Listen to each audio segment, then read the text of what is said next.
pues se lo decíamos ya, la renuncia de Carlos Ursúa y la llegada de Arturo Herrera a la titularidad de la Secretaría de Hacienda es un tema que, bueno, pues tiene consecuencias sin duda alguna para la economía nacional. Y bueno, pues para hablarnos de esto, tenemos en la línea telefónica y queremos agradecer el tiempo a Jorge Molina Larrondo. Él es profesor de la Escuela de Ciencias Sociales y Gobierno del TEC de Monterrey y consultor en políticas públicas y riesgo político. Profesor, muy buenos días, gracias por tomarnos la llamada. Nos gustaría saber, según su opinión, cuáles serán los primeros retos que enfrentará el ahora nuevo secretario de Hacienda, Arturo Herrera. Muy buenos días. Alejandra, muy buenos días, ¿cómo estás?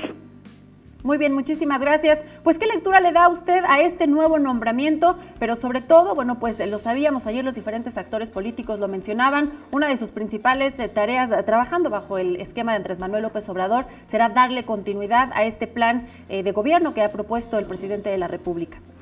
Yo creo que más que darle continuidad, el principal reto que enfrenta es el generarle la certeza necesaria a los mercados, tanto de México como a todo el mercado que implica la economía mexicana. Primero que nada porque la renuncia de un secretario de Hacienda no tiene precedente. O sea, nosotros hemos visto cómo otros secretarios han renunciado anteriormente, como Ernesto Cordero o como José Antonio Mir o el propio José López Portillo, pero esas renuncias vinieron para volverse candidatos a la presidencia, no renunciando antes de que se completara el primer año.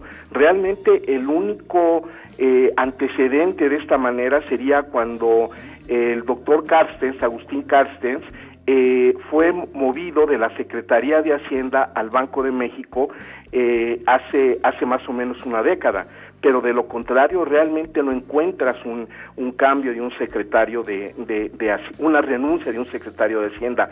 La otra cuestión es también lo que te decía de la certeza, el darle esa certeza a la economía, porque el mensaje que se está mandando tanto con la renuncia del secretario Ursúa, como de lo que sucedió con Germán Martínez, como incluso con lo que sucedió con Gerardo Esquivel antes de que tomara posesión el gobierno del presidente López Obrador, es que primero que nada no todas las políticas están realmente sólidas y que hay un golpeteo muy fuerte entre dos grupos que hay dentro del gabinete.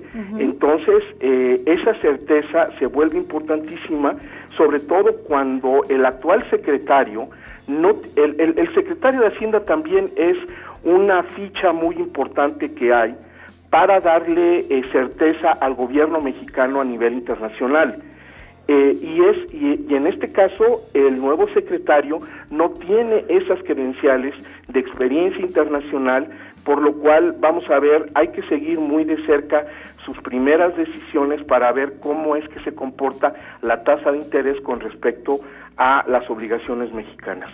También como parte de sus tareas, hay que decirlo, profesor, pues el primer presupuesto de egresos 2019 bajo la cuarta transformación propuesta por el presidente de la República, como bien lo decía usted, dentro de estos dos grupos que, bueno, pues al parecer están conformando el gabinete de Andrés Manuel López Obrador. Sí, eso será una, y sobre todo el demostrar de que hay los recursos, ¿no? O sea, porque por una parte, digamos, si vemos las implicaciones del cambio, para el presidente obviamente es una persona en la que él tiene confianza, pero esa confianza ¿en qué se refleja? En que es una persona que va a estar de acuerdo con él en todo. Para el gabinete esto podría representar un fortalecimiento para aquellos que se les considera como más radicales, como de decisiones más difíciles, pero a final de cuentas, ¿cuál va a ser el mensaje que va a recibir la industria? Tú hablabas del presupuesto y yo me iría todavía a mucho más corto plazo. Viene la presentación del plan de negocios de Pemex. ¿Te acuerdas de que las calificadoras lo han estado esperando precisamente para ver cómo va a salir la empresa de los problemas que tiene actualmente? Bueno, el plan de Pemex tiene que tener el visto bueno de Hacienda, sí o sí.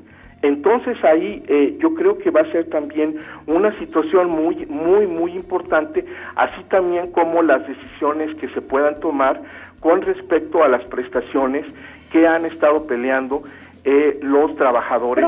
Profesor, rápidamente para federal. despedirnos, nos queda muy poco tiempo en esta entrevista.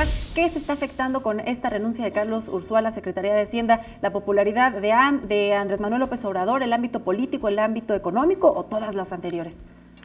Un poquito de todas las anteriores, porque te habla de la solidez de las políticas del presidente y sobre todo de las expectativas que pueden tener los inversionistas y las empresas que operan en nuestro país. Bueno, pues queremos agradecerle mucho su colaboración esta mañana al profesor Jorge Molina Larrondo de la Escuela de Ciencias Sociales y Gobierno del TEC de Monterrey. Muchísimas gracias por su información valiosa y sobre todo su opinión que nos comparte esta mañana con nuestro auditorio. Gracias, Alejandra. Muchísimas gracias a usted